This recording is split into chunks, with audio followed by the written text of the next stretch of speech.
অবসর একজন ক্রীড়াবিদের জীবনের সবচেয়ে কঠিন মুহূর্ত, আর তিনি যদি হন সর্বজয়ী কিংবদন্তি তাহলে তো কথাই নেই। তার শেষ মুহূর্তের জন্য তখন অপেক্ষা কেবল একার নয়, কোটি ভক্তদেরও।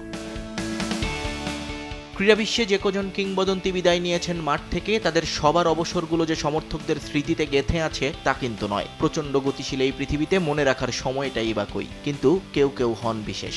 এই যেমন ক্রিকেট দুনিয়ায় ব্রায়ান লারার ডিড আই এন্টারটেইন ইউ কিংবা সচিন টেন্ডুলকারের বিদায়ী বক্তব্য ভুলে যাওয়া কি এত সহজ?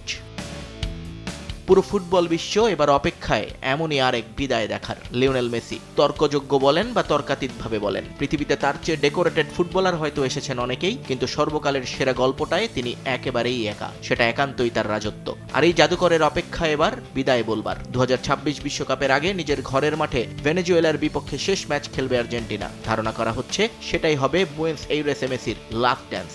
সেভাবেই নিজেদের প্রস্তুত করছে এফএ। তবে বাস্তবতার এই অমোঘ শক্তিটাকে কোনোভাবেই মানতে রাজি নন লিওনেল স্ক্যালোনি। তিনি বরং উপভোগ করতে চান মেসির প্রতিটা মুহূর্ত।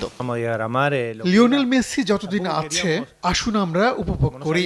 সব সময় ভবিষ্যৎ ভাবার কিছু নেই।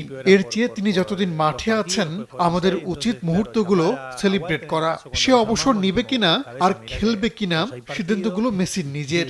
সেখানে কথা বলার অধিকার কারো নেই।